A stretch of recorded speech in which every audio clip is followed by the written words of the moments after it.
Hello student, welcome to our YouTube channel ICSC math. आज हम शुरू करने वाले हैं new chapter quadrilateral. Quadrilateral chapter शुरू करने से पहले इसके बारे में थोड़ा जान लेते हैं भी क्वाड्रिलेटरल चैप्टर में होता क्या है। तो सबसे पहले बात करते हैं 2D शेप्स की। भाई जो 2D शेप्स होती हैं उसके अंदर क्वाड्रिलेटरल्स आते हैं। जैसे कि हम बात कर लेते हैं यहाँ पे रेक्टेंगल की बात कर लेते हैं भाई, ठीक है। पहले तो बात करते हैं क्वाड्रिलेटरल होता क्या है, जिसकी 4 साइड्स होती हैं, 4 वर्टिसेस होते हैं और 4 एंगल होते हैं। जैसे भी देख लो यहाँ पे एक मैंने बनाया है। अब इसके अंदर हमने मान लो कि रेक्टेंगल है, इसकी 4 साइड होती है अभी 1 2 3 4 और 4 ही इसके एंगल होते हैं और 4 ही इसके वर्टिसेस होते हैं। वर्टिसेस यानी कि इसके कोने, ठीक है भाई। अब जितने भी हमारे पास क्वाड्रिलेटरल होते हैं मोस्टली सभी का एंगल कितना होता है भाई, 360 होएगा। सभी जितने भी क्वाड्रिलेटरल होंगे सभी का एंगल का सम, इन चारों एंगल को अगर मैं जोड़ देता हूं तो 360 बनता है। अभी इतने बेसिक्स का यूज करेंगे हम क्वेश्चन नंबर फर्स्ट और आगे के सोल्व करने के लिए। तो स्टार्ट करते भी अपना क्वेश्चन नंबर फर्स्ट। देखिए यहाँ पर क्या करेंगे, 3 angles of a quadrilateral. 3 angle दिए भाई क्वाड्रिलेटरल के, मैं आपको ड्रॉ करके दिखाता हूं। मान लीजिए कोई क्वाड्रिलेटरल है जिसको हमने ऐसा कुछ दिया हुआ है, ठीक है। मान लेते हैं इसका नाम ए है, बी है, सी है और डी है। अब देखिए क्या बोला इन्होंने यहाँ पर कि आपको 3 एंगल दिए हुए हैं, 68, 74 और 108। मान लेते हैं यहाँ पे 68 दिया हुआ है, ये 74 दिया है। थर्ड एंगल अपने पास हो जाएगा भाई 108। यहाँ पे क्या लिख देंगे 108। और हमने यहाँ पे फाइंड आउट करना है भाई डी एंगल, जो कि हमने फाइंड आउट करना है। यहाँ पे लिखा भी है 4th एंगल फाइंड आउट करो। तो सबसे पहले यहाँ पे यूज करेंगे भाई प्रॉपर्टी का। अगर मैं चारों एंगल को सम कर देता हूँ, angle A, angle B, angle C और एंगल डी का अगर मैं सम कर देता हूँ तो अपने पास टोटल हो जाता है 360 हो जाएगा भाई। कितना हो जाएगा 360। रीजन में आप यहाँ पे लिख भी सकते हो कि the angle sum property of quadrilateral, कि यहाँ पे क्वाड्रिलेटरल की एंगल सम प्रॉपर्टी का यूज किया हमने। यहाँ पे लिख सकते हो angle sum property of quadrilateral, ठीक है भाई। उसके बाद अब इन सभी एंगल्स की वैल्यू को यहाँ पे पुट करेंगे लाइन वाइज। पहले 68 करते हैं, ए की जगह पे 68 पुट कर देंगे भाई, बी की जगह पे पुट कर देंगे 74 और सी की जगह पे पुट कर देंगे 108, जो हमने यहाँ पे लिया था 108। और उसके बाद डी एज इट इज रखेंगे, इज इक्वल टू हो जाएगा ये 360 के। किसके भाई 360 के। अब इन तीनों एंगल का सम यहाँ पे जोड़ दो, कितना हो जाएगा 8 और 4 12 होता है। 12 में 8 जोड़ते हैं तो कितना हो जाएगा भाई अपने पास यहाँ पे 12 और 8 हो जाता है 20। 20 की 0 2 कैरी जाएगा भाई, 2 और 7 9 और 6 कितने हो गए अपने पास यहाँ पे 15 हो जाएंगे। 1 कैरी गया तो 250 आ गया भाई। कितना आ गया 250 प्लस में d इज इक्वल टू 360। अब ये 250 प्लस का उछट जाएगा तो माइनस हो जाएगा, तो एंगल d अपने पास आ जाएगा भाई 360 में से माइनस कर दो 250 को, तो एंगल d की वैल्यू आ जाएगी भाई, माइनस करोगे तो आपका 110 बनेगा यहाँ से। और इस तरीके से हम निकाल सकते हैं एंगल d को, ठीक है भाई। हमने यहाँ पे 4th एंगल निकाल दिया जो कि अपना है 110। नेक्स्ट क्वेश्चन पे चलते हैं भाई। नेक्स्ट क्वेश्चन में बोला आपको the angle of a quadrilaterals are in the ratio. Ratio में दी अब की बार, ठीक है भाई। तो आपका यहाँ से एंगल मान लेना आपने, फर्स्ट एंगल, सेकंड एंगल और थर्ड एंगल और 4th एंगल, ठीक है भाई। तो एंगल के लिए मैं साइन डाल रहा हूँ, आप एंगल भी लिख देना अगर लिखना तो लिख देते हैं इनकी रेशो के हिसाब से। जब रेशो से हटाते हैं तो x लग जाता है, 4 के साथ 4x, 3 के साथ 3x, 2 के साथ लग जाएगा 2x और 6 के साथ लग जाएगा 6x, ठीक है भाई। अब हमने ये लगा दिए। अब क्या करेंगे हम यहाँ पर इन सभी को सम कर देंगे। यहाँ पे चाहे आप ग्राफ भी वो बना सकते हो, फिगर भी बना सकते हो। ये मैंने फिगर बना ली, यहाँ पे नाम वही रख लेना है ABCD ABCD। अब ये एंगल निकालने हैं आपने, ठीक है भाई। अब सभी एंगल निकालने हैं, हर एक एंगल्स को क्या करते हैं हम यहाँ पर सभी चारों एंगल को सम कर देते हैं। इक्वल टू कितने आता है 360 आता है। तो मैं यहाँ पे ही करूंगा एंगल ABC और D को सम कर दूंगा, जो कि हमें दे रखे हैं यहाँ पे एंगल ABC और D, यानी कि सभी एंगल का सम कर दूंगा तो 360 इक्वल होता है। सभी को जोड़ दो भाई, यहाँ पर कितना हो जाएगा 4x प्लस में 3x प्लस में 2x प्लस में 6x इज इक्वल टू किसके हो गया 360 के। इन सभी को जोड़ लो भाई, कितना हो जाएगा 6 2 कितना हो गया 8 हो गया, 8 और 3 11, 11 और 4 जोड़ते हैं तो 15 हो जाता है भाई। कितना हो जाता है 15x हो गया इज इक्वल टू 360। x की वैल्यू निकालनी है आपने यहाँ से, तो 15 डिवाइड में चला जाएगा भाई उस साइड, तो 360 डिवाइडेड बाई 15। अब डिवाइड कर लो इसे, 5 2 30 आ गया, 15 2 13 हो गया भाई, 30 हो गया तो 6 बच गया, 15 4 60। x की वैल्यू 24 आई है भाई। कितनी आई है 24। तो यहाँ पर निकालते हैं वैल्यू। अब 24 को अगर मैं 4 से मल्टीप्लाई कर दूं भाई, ठीक है, x की वैल्यू 24 आई ना तो 24 पुट कर दिया, मल्टीप्लाई करेंगे तो कितना हो जाएगा भाई 96। तो एक एंगल 96 आ गया। यहाँ पे भी 3 को 24 से मल्टीप्लाई करना है भाई, कर दो तो कितना हो जाएगा 24 को 3 से मल्टीप्लाई करते हैं 72 आ जाएगा भाई, ठीक है। यहाँ पे 2 से करते हैं तो 48 आ जाएगा, और यहाँ पे 6 से करेंगे 24 को, 6 4 24, 2 करेगा 6 2 12 2 14 144 कितना भाई 144। तो ये चारों एंगल आ जाएंगे। मैं यहाँ पे लिख देता हूँ एंगल जो जो आए हैं। 96 आया है, फिर 72 आया है, फिर आया 48 और फिर आया है 144। तो इस तरीके से हम इसके भी सारे एंगल्स यहाँ पे फाइंड आउट कर सकते हैं और यहाँ पे क्वेश्चन नंबर 2 हमारा कंप्लीट हो जाएगा भाई। क्वेश्चन नंबर 3 देखिए भाई। थर्ड और फोर्थ क्वेश्चन करने से पहले मैं आपको बता देता हूँ कि जो हमने फर्स्ट क्वेश्चन किया और सेकंड क्वेश्चन किया भाई। फर्स्ट क्वेश्चन में हमने देखा था कि हमारे पास था एक सिंपल एग्जाम्पल, सिंपल एंगल्स दिए थे हमने, जैसे क्वाड्रिलेटरल है और हमने एंगल्स मिले थे 3 और हमने एक फोर्थ एंगल निकालना था, ठीक है। सेकंड क्वेश्चन किया था हमने कि हमें एक क्वेश्चन के अंदर रेशो दी हुई थी, जैसे कि यहाँ पे दी हुई है 2:5:6 रेशो, और हमने एंगल निकालना था। अब ये क्वेश्चन जो दोनों है ये दोनों मिक्सचर है भाई, इसमें रेशो भी मिलेगी आपको और एंगल भी मिलेगा। इसमें भी देख लो रेशो भी मिलेगी आपको और एंगल्स भी मिलेंगे, मिक्सचर है ये, ठीक है। तो देखते हैं इसको कैसे करना है। तो सबसे पहले तो बोला है कि 3 एंगल्स आपके जो रेशो में हैं, तो फर्स्ट एंगल मान लेते हैं। यहाँ पे क्या होगा अपने पास, फर्स्ट एंगल, सेकेंड एंगल और थर्ड एंगल, ठीक है भाई। रेशो से हटाकर एक्स लगा देते हैं। 2 है तो 2x हो जाएगा, 5 है तो 5x कर देंगे, 6 है तो भाई यहाँ पर हम 6x कर देंगे, ठीक है। और फोर्थ एंगल हमें क्या दिया भाई, फोर्थ एंगल हमें दिया है 100, ठीक है, तो 100 लिख देंगे। वही फिर वापस करेंगे, चारों के चारों एंगल का सम कर देते हैं भाई। यहाँ पर हमारे पास चारों के चारों एंगल का सम करोगे तो आप कितना हो जाएगा, 2x प्लस में 5x प्लस में 6x प्लस में 100 इज इक्वल टू 360, ठीक है भाई। तो आपको हो जाएगा ये। अब आपने क्या करना है, ऐड कर देना एक्स एक्स वालों को। 2 और 5 7, 7 और 6 कितने हो गए, 13 हो गए भाई। कितने हो गए, 13x, ठीक है। और प्लस में कितना भी अपने पास यहाँ पर हो जाएगा 100 इज इक्वल टू कितना है, 360। अब 100 इस साइड प्लस का उस साइड जाएगा तो माइनस हो जाएगा भाई। तो 13x इज इक्वल टू आ जाएगा 360 माइनस में 100। माइनस करोगे तो कितना बच जाएगा भाई, 260 बच जाएगा। कितना बच जाएगा, 260। तो 13x किसके इक्वल हो गया भाई, 260 के इक्वल हो गया। 13 मल्टीप्लाई में उस साइड जाएगा तो डिवाइड हो जाएगा। तो x की वैल्यू कितनी आ जाएगी, 260 बाय में 13 काट लो भाई, 13 2 26, 20 बच जाएगा यहाँ पे सिर्फ। तो x की वैल्यू कितनी आई अपने पास, यहाँ पर x की वैल्यू आई भाई 20। x की वैल्यू 20 का आपने यूज कर लेना भाई। यहाँ पर x की वैल्यू 20 का कहाँ पे यूज करेंगे, ये जो हमने माने थे यहाँ पर, ठीक है। तो 2 इंटू में x की वैल्यू 20 आई है, 5 इंटू में x की वैल्यू 20 आई है, 6 इंटू में x की वैल्यू 20 आई है भाई, ठीक है। अब वैल्यू को मल्टीप्लाई कर लो भाई। 2 को 20 से करेंगे तो 40 हो जाएगा, 5 को 20 से करेंगे 100, 6 को 20 से करेंगे 120। तो हमारे पास 3 एंगल तो 40, 100 और 120, और फोर्थ हमें दिया था 100 डिग्री। इस तरीके से हम क्वेश्चन नंबर 3 को यहाँ पे कंप्लीट करते हैं भाई, ठीक है। क्वेश्चन नंबर 4 देखिए, यहाँ पर भी ऐसे ही करना हमने। आपको क्या दिया हुआ है, फर्स्ट एंगल आपको दिया है यहाँ पर, फर्स्ट एंगल आपका कितना 72 डिग्री, सेकेंड एंगल आपका कितना भाई 56 डिग्री, और थर्ड एंगल आपका क्या हो जाएगा, थर्ड एंगल हो जाएगा रेशो में ना तो 3x लिख देंगे रेशो हटा के। अगला भाई फोर्थ एंगल आपका जो वो कितना हो जाएगा, वो हो जाएगा 5x। कितना हो जाएगा 5x, ठीक है भाई। तो हमने क्या कर दिया, 5x कर दिया यहाँ पे। उसके बाद अब क्या करते हैं, चारों एंगल का सम किसके इक्वल होता है भाई, 360 के, हर एक में ही कर रहे हैं हम। तो 72 प्लस में कितना भाई 56 प्लस में 3x प्लस में 5x इज इक्वल टू किसके इक्वल हो गया भाई, 360 के इक्वल हो गया, ठीक है। ऐड कर लो, ऐड कर लेंगे इसे भी। यहाँ पे 6 और 2 8 हो जाएगा, 7 और 5 12 हो जाएगा, ठीक है भाई।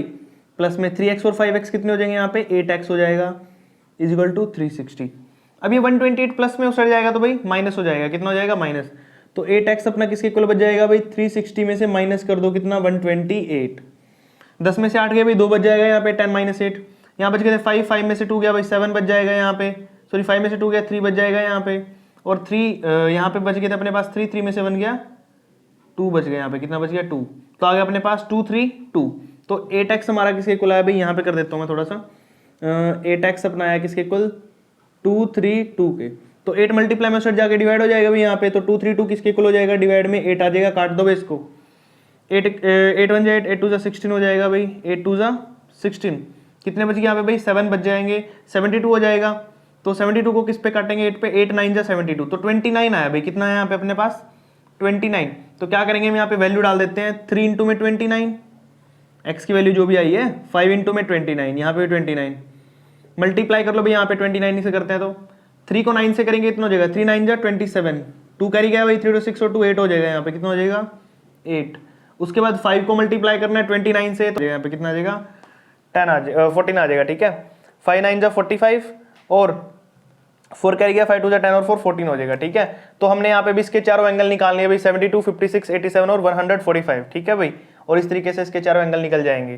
क्वेश्चन नंबर 5 देखिए हमें क्या दिया भाई यहाँ पर, two angles of a quadrilateral are this 116 और 84 दिया हमें, and the remaining two angles are equal, और बाकी के जो दो एंगल होंगे वो इक्वल होंगे, यानी कि कुछ भी हो सकता है, एक्स एक्स मान लेंगे उन्हें। तो लिखते हैं भाई यहाँ पर जो फर्स्ट एंगल है, सेकंड है, थर्ड और फोर्थ, चार एंगल होते हैं, मान लेते हैं इनको।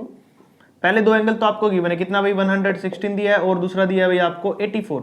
थर्ड आपने क्या कर लेना है, एक्स मान लेना, तो ये भी एक्स ही हो जाएगा। क्यों? क्योंकि बोला है कि सारे के सारे दोनों एंगल ही क्या होंगे भाई, इक्वल होंगे, एक्स इक्वल है, ये भी इक्वल होगा यहाँ पे, तो लास्ट के दोनों एंगल इक्वल है, दैट्स व्हाई हम इनको एक्स एक्स ही मान लेंगे भाई, ठीक है। अब क्या करते हैं, चारों के चारों एंगल का सम किसके इक्वल होगा भाई, 360 के, तो 116 प्लस में कितना भाई 84 प्लस में x इज इक्वल टू किसके इक्वल हो गया, 360 के होगा। अब इनको जोड़ लो भाई, 6 4 10 0 1 करेगा भाई यहाँ पे, 8 2 10 हो जाएगा, ये भी 0 1 करेगा 2, तो 200 हो गया भाई, कितना हो गया ये 200। x और x को जोड़ोगे तो कितना हो गया आपका 2x हो गया भाई, इज इक्वल टू 360। 200 प्लस में सट जाके माइनस हो जाएगा भाई, तो 2x की वैल्यू कितनी आ जाएगी, 360 में से माइनस कर दो सट जाके 200, तो 2x इक्वल हो जाएगा भाई 160 के, किसके माइनस करोगे तो 160 बचेगा, 2 मल्टीप्लाई में इस साइड आके डिवाइड हो जाएगा भाई, तो 160 बाई 2 करोगे तो कितना बच जाएगा, कट के 80 बच जाएगा। क्या बच जाएगा, x की वैल्यू अगर 80 है तो थर्ड एंगल अपना x है, इसकी वैल्यू भी 80, फोर्थ एंगल ये भी x है 80। तो उन्होंने बोला था हमने इक्वल एंगल बताने हैं, इक्वल एंगल कौन से होंगे, तो 80 होगा भाई, ये हमारा आंसर हो जाएगा 80, ठीक है। क्वेश्चन नंबर 6 देख लीजिए, इसमें भी यही बोल रहा है same to same, three angles of a quadrilateral on the equals and fourth angles are measure this. पहले तीन एंगल इक्वल है, यानी कि first angle, second angle, third angle और फोर्थ एंगल, ये हमें एंगल मान लेते हैं, ये भी एंगल है, एंगल एंगल आप लिख सकते हो ऐसे, इज इक्वल टू। अब देखो फर्स्ट एंगल हमें नहीं पता है x, दूसरा भी x, तीसरा भी x, क्योंकि तीनों एंगल पहले क्या है, इक्वल है, बोला इन्होंने three angles of a quadrilateral are equal, equal है तो सभी सेम लेंगे। फोर्थ आपको दिया 75, कितना दिया भाई 75। अब इन सभी को जोड़ लेते हैं और इक्वल टू रखेंगे किसके, 360 के, तो x प्लस में x प्लस में x प्लस में 75 इज इक्वल टू 360। अब x x x तीनों को जोड़ते हैं तो 3x हो गए भाई, 75 प्लस का है, उस साइड जाके माइनस हो जाएगा 360 से, तो 75 साइड जाके माइनस कर दो भाई, तो कितना बच जाएगा अपने पास, 360 में से 75 माइनस कर दो, 10 में से 5 गया, 5 बच गए भाई यहाँ पर। उसके बाद यहाँ बचे थे 5, 15 में से 7 गए, 8 बच जाएंगे यहाँ पर, और यहाँ बच जाएगा 2, कितना बच जाएगा 2। 3 मल्टीप्लाई में डिवाइड में जाएगा भाई उस साइड, तो 285 को डिवाइड कर देंगे किससे, 3 से, काट दो यहाँ पे, कितना बचेगा, 3 9 जा 27 होता, बच गया 1, 3 5 जा 15, तो x की वैल्यू कितनी आ गई भाई 95 आ गई। तो यानी कि हमारा ये एंगल भी 95 होगा, ये भी 95 और ये भी 95। हमें पूछा था कि इक्वल एंगल की वैल्यू क्या होगी, तो इक्वल एंगल यही है, तो इनकी वैल्यू होगी 95 95 95, यानी कि हमारा आंसर आ जाएगा 95, ठीक है भाई। क्वेश्चन नंबर 7 में देखिए हमें क्या दिया हुआ है यहाँ पर, the angle of a quadrilaterals are these, ठीक है, ये और ये हमें एंगल दिए हुए हैं भाई, find the value of x और मेजर करना हमने यहाँ पे हर एक एंगल को। तो वैल्यू ऑफ x यानी कि x की वैल्यू कैसे निकालेंगे, तो हमारे पास क्वाड्रिलेटरल कैसे होता है भाई, कल बात की थी हमने, 4 साइड्स होती हैं जिसका हमें 4 एंगल्स मिलते हैं, ठीक है। एंगल A हमारे पास ये है, B है, C है और D है, तो सभी एंगल का सम करते हैं तो किसके इक्वल आता था, वो 360 के इक्वल आता था, ठीक है। तो हमें अब की बार यहाँ पर एंगल A ये दिया है, B ये दिया है, C ये दिया है और D ये दिया हुआ है, तो इन सभी का सम करेंगे और इक्वल रखेंगे 360 के। तो लिख लेते हैं यहाँ पे, हमारा जो फर्स्ट एंगल होगा, एंगल A हमारा क्या है भाई, मान लेते हैं 5x है, हमारा जो एंगल B है वो कितना है भाई 3x प्लस 10 है, एंगल C है जो हमारा वो कितना भाई 6x माइनस 20 है, ठीक है, और एंगल जो D है हमारा वो है x प्लस 25। ये हमारे सारे एंगल दिए हुए यहाँ पर, ठीक है। तो अब क्या करेंगे हम यहाँ पर इन सभी का सम कर देंगे। हमारे पास क्वाड्रिलेटरल की प्रॉपर्टी क्या होती है कि angle A plus angle B plus angle C plus angle D हमारा किसके इक्वल होता है भाई 360 के होता है, किसके इक्वल होता है वो 360 के इक्वल होता है, ठीक है। तो यहाँ पर A B C D की वैल्यू यहाँ से पुट कर देंगे, ठीक है। तो पुट कर देते हैं भाई, A की वैल्यू कितनी है अपने पास 5x है, तो यहाँ लिखेंगे 5x प्लस में B की कितनी है भाई 3x प्लस 10 है, 3x प्लस 10। C की कितनी है भाई अपने पास यहाँ पर 6x माइनस 20 है प्लस में, और D की है भाई x प्लस 25, x प्लस 25 जो इक्वल हो जाएगा टोटल किसके 360 के भाई, ठीक है। अब क्या करते हैं ऐड कर लेते हैं, पहले x x वाले लेंगे भाई, 5x प्लस में 3x कितने हो गए 5 और 3 8x, 8 और 6 कितने हो गए भाई 14 हो जाएंगे, और 1 15, यानी कि टोटल 15x हुआ, कितना हुआ यहाँ पे 15x। अब विदाउट x वाले ऐड करते हैं, 10 और 25 कितने हो गए 35, 35 माइनस में 20 लिखा भाई, माइनस का 20 है तो 35 में से माइनस 20 कर देंगे तो कितना बचेगा 15, तो आ गया 15 इज इक्वल टू 360। अब क्या करते हैं भाई 15 प्लस को सेट जाके माइनस कर देंगे तो अपने पास बच जाएगा 15x is equal to 360 minus में 15, तो 15x इज इक्वल टू आ जाएगा, माइनस कर लो, 10 में से 5 गया 5 बच गया था यहाँ पे, 5 में से 1 गया 4, ये आ गया। ठीक है 15 मल्टीप्लाई में सेट जाएगा तो डिवाइड हो जाएगा, तो x की वैल्यू क्या आ जाएगी आपके यहाँ पे, यहाँ कर देता हूँ मैं, x की वैल्यू आ जाएगी 345 बाय में 15, डिवाइड में चला गया ना, काट दो 15 से, 15 2 30 बच गए 4, 45 हो गया, 15 3 45, तो x की वैल्यू कितनी आई भाई यहाँ पे 23 आई है। x की वैल्यू क्या आ गई अपने पास 23 आ गई, जो हमारा फर्स्ट पार्ट था ना जहाँ पे बोला था find the value of x, तो यहाँ पे हमारा फर्स्ट पार्ट पूरा हो गया कि हमने वैल्यू निकाली x की। अब बोला है कि हर एक एंगल को मेजर करो कितना आगा, तो हम यहाँ पे x की वैल्यू के इन सभी पार्ट में पुट करेंगे।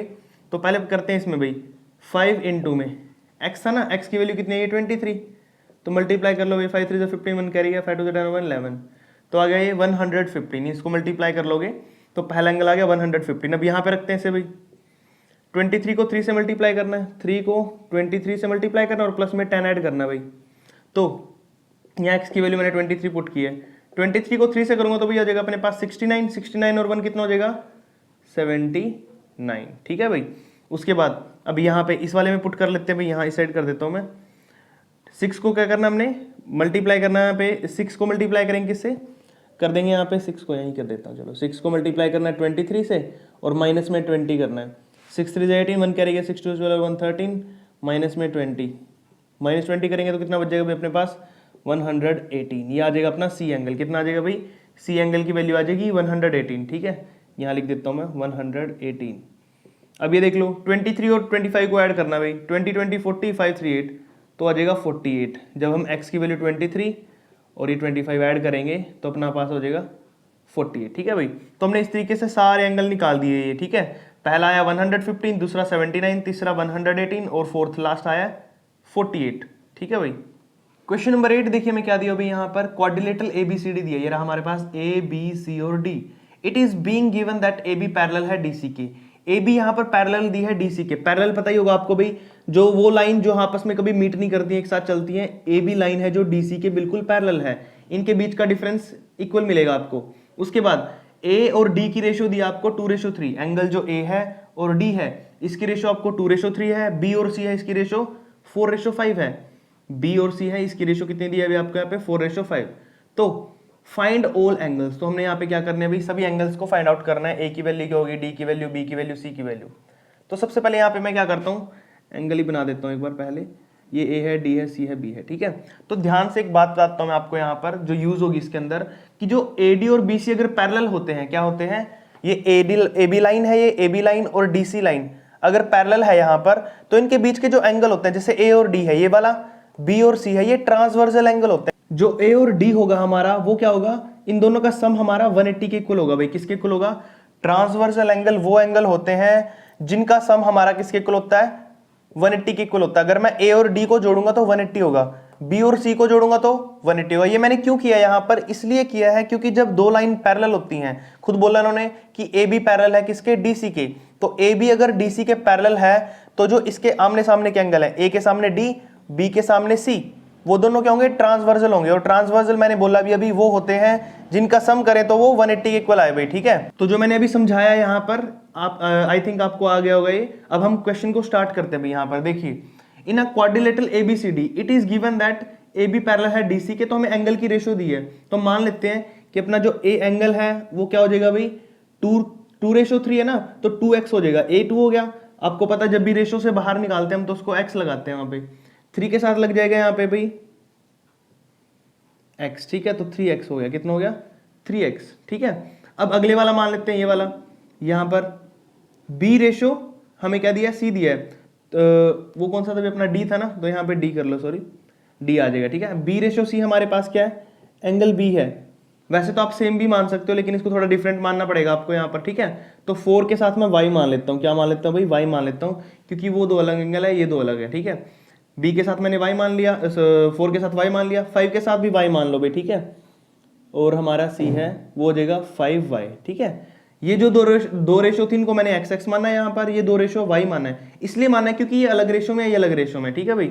और एंगल हमारे अलग अलग निकलेंगे यहाँ पे क्योंकि हम ट्रांसवर्सल प्रॉपर्टी यूज करेंगे यहाँ पे, ठीक है। इतना करने के बाद अब देखिए यहाँ पर क्या करते हैं हम, जो हमारी लाइन लिखनी पड़ेगी आपको कि ए बी अगर पैरेलल है डीसी के, A B parallel to DC, so that A और डी, जो ए डी लाइन होगी एंड बी सी लाइन होगी, आर ट्रांसवर्सल, क्या होगी ये, ट्रांसवर्सल होगी भाई। इससे क्या हो जाएगा, अगर ए बी लाइन और डी सी लाइन पैरेलल है तो हम ए और डी का सम करेंगे यहाँ पे, angle A plus angle D is equal to हो जाएगा बेटा 180 के। यही तो होती है ट्रांसवर्सल प्रॉपर्टी, जब मैं आपको बोल रहा हूँ कि इन दोनों का सम करेंगे तो 180 हो जाएगा। ए और डी की वैल्यू क्या आपके पास ये रही, 2 और 3 5 हो गया भाई, 2x प्लस में 3x इज इक्वल टू 180, तो 2 और 3 कितना हो गया, 5x is equal to 180। 5 divide में जाएगा भाई तो x की वैल्यू आ जाएगी 180/5, काट दो इसको, 5 3 15, बच गए कितने भाई, 3 बच के 30 हो गया, 5 6 30, तो x की वैल्यू आ गई 36, ठीक है। ये तो हमने एक पार्ट कर लिया। अब करते हैं दूसरे वाला ट्रांसवर्सल b और c का। b और c का ट्रांसवर्सल करेंगे हम, angle b plus angle c, वही है ट्रांसवर्सल की प्रॉपर्टी की, जो एक सेम साइड पे एंगल है उनका सम कितना हो जाएगा भाई, 180 हो जाएगा। तो b प्लस सी का हो जाएगा 180, ठीक है। तो 180 हो जाएगा यहाँ पे b और c, तो b और c कितना 4 + 5, यानी कि 4y दिया है, b की वैल्यू, c की वैल्यू है 5y is equal to 180, add कर लोगे तो 9y हो जाएगा इज इक्वल टू 180। 9 डिवाइड में जाएगा तो y की वैल्यू कितनी आ जाएगी भाई, 180/9, 9 2 18 और पीछे 0 तो 20 हो गया, तो y की वैल्यू आ गई 20।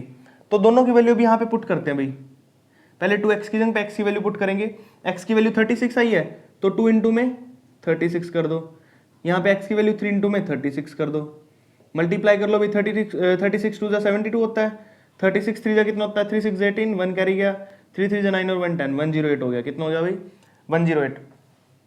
नेक्स्ट देख लीजिए, यहाँ पे y की वैल्यू 20 पुट करेंगे तो 4 इंटू में 20 हो जाएगा अपने पास, 4 2 8 80 हो गया भाई। यहाँ पे 5 इंटू में करेंगे 20 तो 100 ही आ जाएगा, पता ही आपको, मल्टीप्लाई कर लेना बस, y की जगह पे 20 डाल दिया हमने, 5 2 10 100 आ गया। तो हमने चारों एंगल यहाँ पे फाइंड आउट कर लिया भाई, इसके 72 108 80 और 100। तो इस तरीके से हम इसको यूज कर सकते हैं भाई। यहाँ पर एक ही चीज मेन है जो मैं आपको बोल रहा हूँ, है ट्रांसवर्सल प्रॉपर्टी, कि जब दो लाइन पैरेलल होती हैं, जैसे ए बी और डी सी है, तो वहां पर दोनों एंगल्स क्या बनेंगे, सेम साइड पे ट्रांसवर्सल बनते हैं, जिसका मतलब होता है दोनों का सम 180 होगा, ठीक है भाई। इस तरीके से इस क्वेश्चन को कर सकते हैं हम। क्वेश्चन नंबर 9 को देखिए भाई, in the adjoining figure the side B A and D C of a quadrilateral A B C D have been produced to E and F. इसको प्रोड्यूस किया गया भाई ई और एफ तक, देख सकते हैं आप यहाँ पे, यहाँ से एफ पॉइंट तक प्रोड्यूस किया गया, यहाँ से ई पॉइंट तक प्रोड्यूस किया गया, बढ़ा दिया गया इसे। तो हमने प्रूव करना है कि ए प्लस बी होगा वो एक्स प्लस वाई के इक्वल होगा, ए और बी और एक्स और वाई इनके इक्वल होगा भाई ये, ठीक है। तो देखते हैं आप इस क्वेश्चन को कैसे करेंगे हम यहाँ पर। तो यहाँ पर क्या करेंगे, सबसे पहले हमें क्वाड्रिलेटरल के एंगल का सम करने के लिए सारे एंगल की जरूरत होती है भाई। क्वाड्रिलेटरल कौन सा अपने पास, ए बी सी और डी, तो बी एंगल भी है डी एंगल भी है, ठीक है। लेकिन यहाँ पर ए एंगल, ये वाला एंगल नहीं है अपने पास, और अंदर की तरफ सी वाला भी नहीं है, तो बाहर है ना, एक्सटीरियर एंगल है, इंटीरियर एंगल नहीं है। तो हम इंटीरियर एंगल कैसे निकालते हैं वो देखेंगे सबसे पहले। तो यहाँ पर लीनियर पेयर की हेल्प लेंगे। आपको लीनियर पेयर का पता होना चाहिए भी क्या होता है, मैं एक बार आपको यहाँ समझा देता हूँ लीनियर पेयर क्या होता है। अगर आपकी एक लाइन है पूरी, ठीक है, ये साइड हमारी दी है अगर 30, कितनी दी है 30, तो दूसरे वाला एंगल कैसे निकालते हैं अभी हम, तो ये टोटल एंगल, स्ट्रेट लाइन पे एक एंगल ऐसा बनता है, स्ट्रेट लाइन पे एक ऐसा एंगल बनता है जो क्या होता है भाई 180 के इक्वल होता है, क्या होता है वो 180 के। तो मैं क्या करता हूँ, 180 में से माइनस कर दूं, 180 में से माइनस कर दूं 30, कितना कर दूं 30, तो 150 आ जाएगा भाई, यहाँ पे कितना आ जाएगा 150। तो जो ये वाला एंगल होगा वो कितना होगा, ये 150 होगा, ठीक है। तो इस तरीके से हम ये वाला एंगल निकाल सकते हैं यहाँ पर। तो वही करेंगे हम यहाँ पर, देखिए। तो सबसे पहले क्या करूंगा मैं यहाँ पर, ए बी सी डी के अंदर क्या करेंगे, जो ये वाला एंगल है ये वाला एंगल है ये निकाल लेंगे। तो सबसे पहले मैं क्या करूंगा, यहाँ पे ऐड कर देता हूँ कौन कौन सा एंगल, देखो ध्यान से, F C B, angle F C B plus में इसके साथ ये वाला अंदर बी सी डी, कौन सा भाई, एंगल बी सी डी। दोनों को अगर जोड़ता हूं तो मैं किसके इक्वल होता है 180 के, है ना। देखो इसको और इसको मैं दोनों को जोड़ता हूं अगर पूरे का पूरा, तो 180 हो गया ना ये, तो इज इक्वल टू 180। तो रीजन में क्या देखोगे आप, लीनियर पेयर, क्या है भाई ये लीनियर पेयर है, लीनियर पेयर, ठीक है। तो यहां से वैल्यू निकाल लेंगे हम एफ सी बी की, एफ सी बी हमें दिया यहाँ पर ए, कितना दिया भाई, ए दिया यहाँ पर, तो ए दिया हमें यहाँ पर, पुट कर देंगे वैल्यू एफ सी बी की ए, प्लस में angle B C D is equal to हो गया 180, तो ए प्लस में सेट जाके माइनस हो जाएगा, तो बी सी डी की वैल्यू कितनी आ गई भाई अपने पास 180 माइनस ए। ठीक है, अब इसको यहीं पे छोड़ दो, अब ये वाला करते हैं, यहाँ से ए एंगल निकालना हमने, ठीक है, सी एंगल तो आ गया अपना। अब यहाँ पे भी ई ए डी नाम रखना आपने, angle E A D plus में इसका लीनियर पेयर कौन सा अंदर वाला है, नाम रख लो डी ए बी, क्या नाम है, D A B is equal to 180, reason में वही लीनियर पेयर, ठीक है भाई, रीजन में लीनियर पेयर दे देंगे नाम। ई ए डी की वैल्यू कितनी है आपकी, ये बी है, कितनी है बी, यहाँ पे इसकी वैल्यू बी पुट कर दो, प्लस में D A B is equal to 180, B side plus को साइड जाके माइनस हो जाएगा, तो डी ए बी की वैल्यू कितनी आ गई आपकी 180 माइनस में बी। ठीक है भाई, तो यहां पर हमने दो एंगल निकाल लिए जो हमने निकालने थे, ये एंगल भी निकल चुका अपना, ये भी निकल चुका, मैं वैल्यू डाल दूं एक बार इनकी यहां से, बी सी डी की अंदर की वैल्यू आई है 180 माइनस ए, और ये आई है अपने पास 180 माइनस बी। ठीक है भाई, अब अपने पास ए बी सी डी के अंदर सारे एंगल हो चुके हैं, देखो ध्यान से, ए के अंदर ये है, बी के अंदर ये है, सी के ये है, डी के ये है, चारों एंगल का सम, क्वाड्रिलेटरल के चारों एंगल का सम किसके इक्वल होता है भाई 360 के, तो हम इन सभी को जोड़ देंगे और इक्वल रख देंगे 360 के। ठीक है, तो मैं क्या लिखूंगा यहाँ पे, angle A plus angle B plus angle C plus angle D is equal to 360 होता है भाई। ठीक है, तो यहाँ पर मैं नाम रख देता हूँ, आपको यहाँ पे पूरा ही नाम रखना होगा भाई, क्योंकि यहाँ पे ए इस साइड भी तो है ना, तो आपको पूरा नाम रख लेना है, जो भी आप यहाँ पे रखोगे, डी ए बी हो गया, बी सी डी हो गया, ठीक है, ऐसे नाम रख लेने हैं ताकि ये कंफ्यूजन ना हो कोई। ठीक है, तो मैं यहाँ पे वैल्यू पुट कर रहा हूँ, ए की वैल्यू कितनी अंदर 180 माइनस बी, तो 180 माइनस में बी। ठीक है, बी की वैल्यू एक्स है, प्लस में एक्स, प्लस में सी की वैल्यू कितनी ऊपर भाई 180 माइनस ए, 180 माइनस में ए, डी की वैल्यू कितनी है भाई यहाँ पर वाई है, कितनी है वाई इज इक्वल टू 360। ठीक है, अब जोड़ दो इनको, देखो x प्लस वाई तो एज इट इज रहेंगे, x प्लस वाई माइनस में b और माइनस में a, माइनस में b माइनस में 180 और 180 कितने हो गए, जोड़ दो इनको 360 हो गए, कितने हो गए 360 इज इक्वल टू 360। अब देखिए x प्लस में y माइनस में a माइनस में b, 360 प्लस को सट जाके माइनस हो जाएगा भाई, 360 माइनस में 360, 360 में 360 की जीरो बच गए ना, तो क्या बचा अपने पास x प्लस वाई माइनस में minus B is equal to zero बच गया, ए बी माइनस का बी बी माइनस के साइड साइड जाके प्लस हो जाएंगे, तो क्या बचेगा अपने पास x plus Y is equal to A plus में बी, ए बी साइड जाके प्लस हो गया, बी बी साइड जाके प्लस हो गया, तो हमने प्रूव क्या करना था भाई, ये प्रूव करना था ना x plus Y is equal to A plus B, और यहाँ पर देखो ये रहा A plus B is equal x plus y, तो हमारा यहाँ से प्रूव हो चुका है कि इस तरीके से हम इसको कर सकते हैं। ठीक है, क्वेश्चन नंबर 10 देखिए भी हम कैसे करेंगे इस एक्सरसाइज का, और ये एक्सरसाइज का लास्ट क्वेश्चन भी है। If O is a point within a quadrilateral, आपको कोई ओ पॉइंट दिया हुआ है क्वाड्रिलेटरल में, ठीक है, एबीसीडी आपका क्वाड्रिलेटरल है जिसका नाम है एबीसीडी। ठीक है, प्रूव करना that O A plus O B plus O C O D greater than होगा A C plus B D से। ये है प्रूव करने वाले क्वेश्चन भाई। प्रूव करने वाले क्वेश्चन को लिखना कैसे होता है और कैसे दिमाग में आए कि क्या करें इसमें, कैसे प्रूव कर सकते हैं इसको, देखिए भाई ध्यान से देखना है। ये सबसे पहले आपको यहाँ पे देखना है एसी और बीडी लेफ्ट साइड में। अब यहाँ पे चलिए ग्राफ के अंदर, फिगर के अंदर देखिए एसी और बीडी आपको क्या दिया हुआ है, ए सी, ये लाइन दी हुई है आपको ए सी और ये लाइन दी हुई है बीडी। ए सी को उठा लीजिए, ए सी आपने उठा लिया, यहाँ से ए सी हो गया, और ये ओ है और साथ में लगा हुआ है। मैं इसको अलग बना रहा हूँ फिगर में ताकि आपको अच्छे समझ आ सके। ये आपका ए है, ये सी है, ठीक है, और यहाँ पे ऐसे जोड़े तो इसे बनता है यहाँ पे ओ, क्या बनता है भाई यहाँ पर ये ओ बना हुआ है। ठीक है, तो हमारे पास ओ सी और ओ ए तो है, देखो भी यहाँ पे, यहाँ से ए सी उठा लिया हमने। ठीक है, अब इस साइड देखिए right hand side, left hand side हमारे ओ ए भी है और साथ में ओ सी भी है, ये और ये तीनों आपस में मिले हुए हैं, देखो ए सी ओ ए और ओ सी, ए सी ओ ए और ओ सी। ठीक है भाई, तो ये ऐसे मिले हुए हैं। अब अगले वाला देखना है बीडी। अब बीडी देखो यहाँ पे रहा बीडी, तो यहाँ पे आपने क्या लेना है, बीडी ले लेना है। ये बीडी है और ऊपर ओ है, तो ओ बी और ओडी भी है, यहाँ पे देखो ओडी भी है और ओबी भी है और बीडी भी है। तो यानी कि दो ट्रायंगल्स के ऊपर सारा काम किया उन्होंने यहाँ पे। ठीक है, आपने इस पूरी फिगर में से जो मेन चीज है वो निकाल ली। ठीक है, अब उसके हिसाब से क्वेश्चन करेंगे। सबसे पहले आपको क्या करना होता है, जब भी प्रूव वाले क्वेश्चन होते हैं गिवन करना होता है। अभी गिवन क्या दिया आपको, देखो ध्यान से, गिवन में क्या लिखोगे आप कि आपको कोई ओ एक पॉइंट दिया है, ओ इज अ पॉइंट, जो गिवन आपको O is a point within a quadrilateral, within a quadrilateral. पहले तो आपने ये लिखना है कि आपको गिवन क्या है, क्वाड्रिलेटरल एबीसीडी, नाम भी लिख दो चलो एबीसीडी। अब प्रूव करना क्या है वो भी लिखना होता है आपको। प्रूव क्या करना है यहाँ पे भाई, प्रूव करना आपको कि OA है प्लस में OB प्लस में OC प्लस में OD आपका ग्रेटर देन आना चाहिए किससे, AC प्लस BD से भाई, ठीक है। OA OB OC OD greater than होना चाहिए AB और AC और BC से। अब देखिए यहाँ पे इसको कैसे करेंगे। सबसे पहले हम क्या करते हैं, ट्राइंगल ले लेते हैं ये वाला ACO वाला, ठीक है, या OAC आपने जैसा भी इसको नाम देना वो दे सकते हो आप। OA OB OC OD is greater than AC plus BC। तो सबसे पहले हम ट्राइंगल लेते हैं भाई OAC, तो क्या लिखेंगे, इन ट्राइंगल OAC के अंदर, ये ट्राइंगल का साइन डाला भाई मैंने, ठीक है, OAC में। तो आपने क्या देखना है यहाँ पे कि जो भी हमारा OC और OA है, यानी इन दोनों साइड को सम करता हूं मैं, OA प्लस में OC कर देता हूं मैं, तो हमारा बड़ा होगा किससे, AC से। किससे, AC से। ये क्या किया अभी मैंने, देख लो बता देता हूं। मैंने यहाँ पे क्या किया, कोई भी ट्राइंगल हो आपके पास, चाहे कोई भी ट्राइंगल हो, अगर उसकी दो साइड का सम करें, हम क्या करें, दो साइड का सम करें, तो वो हमेशा थर्ड साइड से बड़ा होना चाहिए। क्या होना चाहिए, वो थर्ड साइड से बड़ा होता है हमारा, ये प्रॉपर्टी होती है। साइड में भी लिख देता हूं मैं एक बार, the sum of two side, the sum of two side of a triangle is always greater than third side. किससे भाई, थर्ड साइड से हमेशा बड़ा होता है भाई उसकी दो साइड का सम। ये देखो दो साइड का सम है वो थर्ड साइड से हमेशा बड़ा होगा, तो मैंने ये किया यहाँ पे।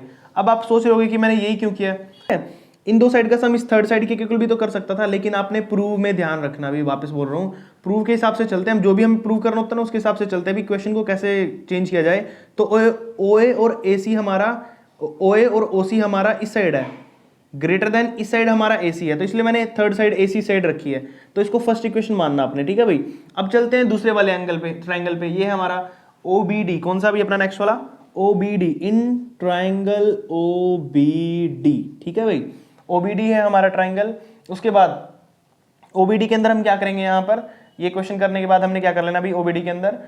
अब इसके जैसे हमने यहाँ पे किया ना, दो साइड का सम is greater than third side, यहाँ पर भी हम ऐसे ही करेंगे ऊपर प्रूव करने वाले से। OB और OD है, तो यहाँ पे देखो OB और OD, OB प्लस में OD इज ग्रेटर देन होगा किससे भाई, थर्ड साइड BD से।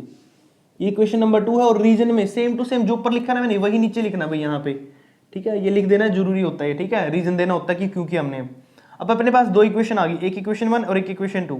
तो यहाँ पर हम क्या करेंगे आगे, मैं साइड कर देता हूँ, आगे हम क्या करेंगे, ऐड कर देंगे, ऐड इक्वेशन 1 एंड 2। हम इक्वेशन 1 और 2 को ऐड कर देंगे बोथ साइड, ठीक है।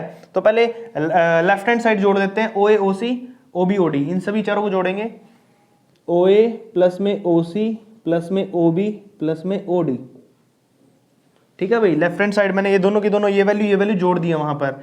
AC और BD यहां पर है हमारे पास AC प्लस में BD, ठीक है भाई, तो जोड़ दिया मैंने यहाँ पे। OA plus OC plus OB plus OD is greater than AC plus BD, ठीक है भाई, यहाँ पर हमने इसको कर दिया। और इस तरीके से हम इस क्वेश्चन को यहाँ पर प्रूव कर सकते हैं भाई, ठीक है। और ये हमारा इस एक्सरसाइज का लास्ट क्वेश्चन था जो आज यहाँ पे कंप्लीट हो चुका है अभी, ठीक है। इसके बाद हम नेक्स्ट एक्सरसाइज शुरू करेंगे। यहां तक अगर आपको कोई डाउट आता है, कोई प्रॉब्लम आती है, तो आप मुझे कमेंट भी कर सकते हैं। बाकी जितना हो सकता है इस वीडियो को शेयर करिए ताकि आपके क्लासमेट्स की भी हेल्प हो सके। Thank you.